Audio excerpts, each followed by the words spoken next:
munaasabadan oo ahayd daahfurka macadka Soomaaliyeed ee horumarinta iyo cilmi baarista waxaa ka qayb galay golayaasha dawladda oo hogaaminayay madaxweyne ku-xigeenka dawladda Puntland aqoon-yahano iyo ururada haweenka.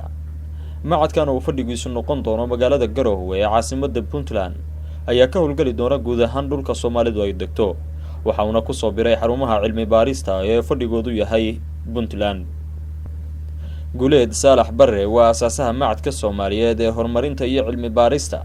Horeyna waxa uu soo noqday wasiirka deegaanka ee xukuumadda madaxweyne Gaas, wuxuuna sharaxaad ka bixiyay macadkan iyo ujeedada loo asaasay, isagoo ku dheeraaday baahida xilligan loo qabo in cilmi baaris ka turjumaysa xaqiiqda Soomaaliya iyo sida lagu horumarin karo guud ahaan Soomaaliya laga sameeyo, taasoo ah sida uu sheegay sababta keentay inay ku dhiiradaan hirgelinta xaruntan. boqolkiiba 34 kaliya ayaa ka gudba ganacsiga Soomaaliya marxaladda la yiraahdo marxaladda qaangaarka, inuu ganacsigu cagihiisa isku taago. taas macnaheedu waxa weeye boqolkiiba 70 ganacsi walba oo Soomaaliyeed wuxuu ku burburaa intuusan marxaladda uu cagihiisa isku gaarayo uusan gaarin. waxaa lagu qiyaasaa boqolkiiba 80 dadka Soomaalida sabool inay yihiin.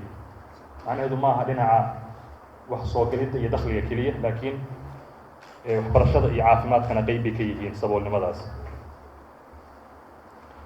cabirka lagu cabiro horumarka wadamada caalamka oo loo yaqaano Human Development Index HDI-ga, Soomaaliya markii u dambeysay oo laga fiirshay oo daraasad u dambeysay waxay keentay 0.28 bay keentay, meeshii iska rabay in hal uu ahaa meesha u sareyso oo la iska rabo.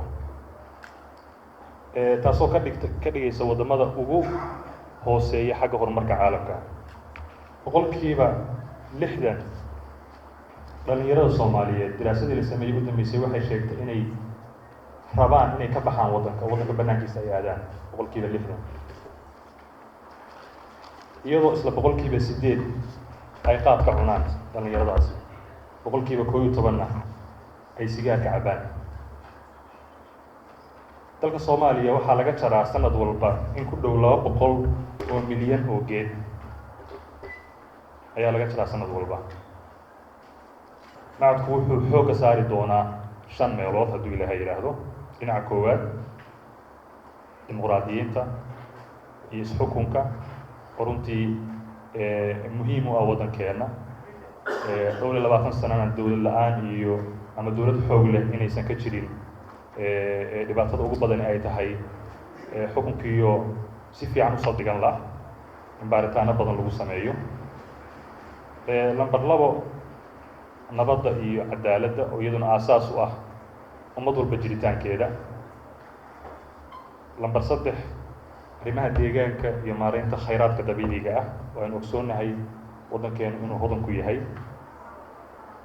lambar 4 horumarinta ganacsiga, hadduu Ilaahay aynu wada ogsoonahay in Soomaali intooda badan ay ganacsi ay Ilaahay u abuuray inay ganacsi u samaysan yihiin, laakiin xaqaa'iqda hadda aynu soo sheegayna qaybo ka mid ay tilmaamayeen in intooda badan ganacsigaasi uu ku burburo intuusan gaarin marxaladda qaangaarka.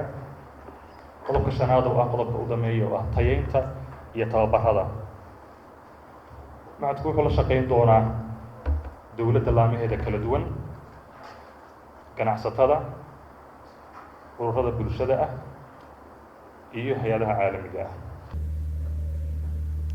xildhibaan Cismaan Dalmar Xaaji oo ka mid ah golaha wakiilada dawladda Puntland bogaadin kadib waxa uu soo jeediyay talooyin muhiim u ah macadka iyo guud ahaan shacabka Soomaaliyeed, kuwaas oo ku qatomo baahida loo qabo in dalka laga helo cilmi baaris ku fadhida xaqiiqda Soomaaliya ka jirta iyo sida lagu horumarin karo siyaasadda iyo horumarka kale ee dalku u baahan yahay.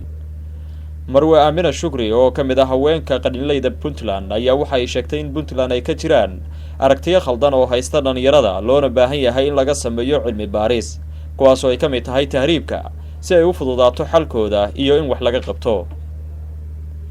ugu dambeyntii madaxweyne ku-xigeenka dawladda Puntland mudane Cabdixakiin Cabdilaahi Xaaji Cumar Camay oo daahfuray macadka Soomaaliyeed ee horumarinta iyo cilmi baarista ayaa ku amaaray mudane Guleed Saalax Barre iyo shaqaalaha macadka aragtida wanaagsan ay ku soo kordhiyeen guud ahaan dalka oo ah mid loo baahnaa. madaxweyne ku-xigeenka dowladda Puntland ayaa sidoo kale sheegay in muhiim ay tahay in cilmi baarista macadkan diiradda lagu saaro horumarka oo ka dhigan inay hagaagto siyaasadda lagu hagayo horumarka dalka. waxaan leeyahay way wanaagsan tahay runtii cilmi baaris dalla ma horumaro run ahaantii haddii aan cilmi baaris la samaynin waxa uu ku xun yahay waxa uu ku wanaagsan yahay waxa uu ku xun yahay sidii loo hagaajin lahaa sababta keentay inaynu ku xumaano waxa wanaagsanna in la sii kordhiyo oo barta ay taagan tahay laga sii kordhiyo waa ay fiican tahay laakiin waxaan ku talin lahaa may ku wanaagsan tahay tirada iyo tayada wanaagsan waxaan filayaa run ahaantii hay-addan 5 arrimood oo ay saartay 5taba inay noqon doonto shaqadeedu waa 5 arrimood ee haddii xal loo helo horumar ummadda Soomaaliyeed meel joogtada guud ahaan iyo gaar ahaan reer Puntland aad moodo inaynu ku horumarayno waxaan jeclahay dhammaanteen hadda waynu isugu nimid shirkan marka uu dhamaadana yaan laga kala tegin ha noqoto mid aynu maskax ahaan iyo tala ahaan iyo dhaqaale ahaan mid walba aynu ku taageero waa asaas waa yani base-kii buu sameeyay laakiin waxyaabo fara badan baa runtii la filayaa inuu guuleed ay kaga hor yimaadaan arrintan iyada. Cabdiqani Bardacad, Puntland TV, Garowe.